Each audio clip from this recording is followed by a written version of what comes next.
What's up, everyone? Welcome back to Miami Miles. My name is Mickey, and welcome back to another Drives with Mickey episode. In this episode, I am going to go off on a little bit of a rant about hypercars. I am so done with the hypercar industry. What it's become is disgusting. I don't know if you agree with me, but let me give you my perspective.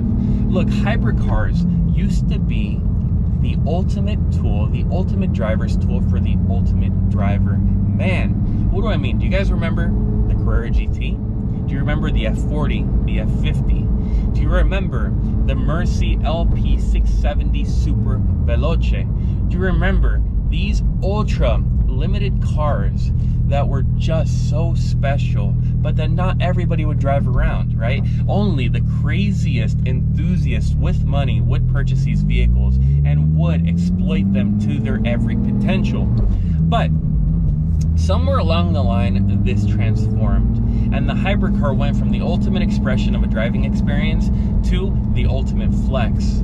It went from something to be admired, a work of art, a Picasso, a Rembrandt, to a car that rappers and people who sing reggaeton videos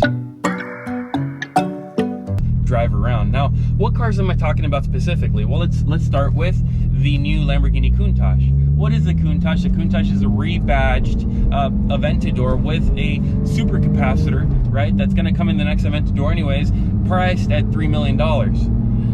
Let's talk about the Chiron. The Chiron, when it first came out, was beautiful, but then they did the Chiron Sport, the Chiron Super Sport, the Chiron Rembrandt, the Chiron, and it's like, dude, how many more Chirons are you gonna make?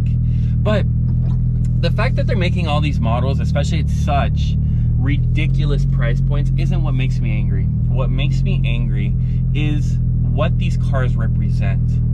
They essentially have become the ultimate representation, the epitome of the wealth gap in this country. What do I mean by that? Literally, it's the rich get richer mentality. Let's say, for instance, I am on Lamborghini's exclusive customer list, and every time they release a special edition, I get a phone call. I get to buy the Sion, I get to buy the Veneno, I get to buy the new Countach, I get to buy all these cars. The crazy thing is, when I park my money in these cars, they appreciate so violently because they're traded amongst billionaires. Literally, billionaires are trading these cars amongst themselves, so they don't care to make an extra $1 million or $2 million. So they trade the cars amongst themselves, and they make a stupid return on investment. So literally, I could put $2 million into a car and flip it in a year for $3 or $4 million. So these hypercars have become not only a status symbol, but the ultimate savings account for the ultra rich. No longer are they vehicles to drive and enjoy. They are now financial instruments to make millions of dollars. And the moment that it became this, the moment that the manufacturers jumped into bed with these people, the moment that they decided that all they cared about was money and profits, is the moment that the hypercar industry was ruined. And that's reflective in the driving experiences. All these cars are dumbed down versions of what they used to be. They are less emotional. There is no feel in a hypercar anymore. There is no emotion. All there is blunt speed and looks. And why would you need blunt speed and looks? To show off to your buddies, to go down to the bar and be like, hey Johnny, I got my 2500 horsepower electric hybrid Bugatti sitting outside. Do you want to race? Like, guys, imagine all these rich guys smoking on a cigar at their yacht club saying, yes, I have a vehicle that can go 8 seconds in the quarter mile and it costs $5 million. Oh, God.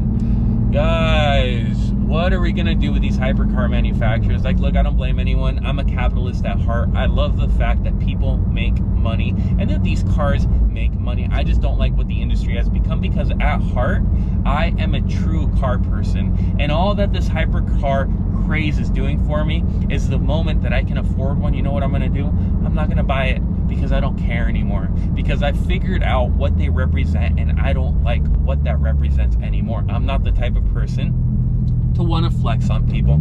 I'm not the type of person to want to show people how rich I am. I'm the type of person that loves downshifting a manual car and going to 9,000 RPM. That's me, guys. Anyways, guys, I hope that you enjoyed the video. If you did, give me a thumbs up. If you didn't, you know, I don't give a f. Anyway, subscribe to the channel, and I hope to see you next video. Take care.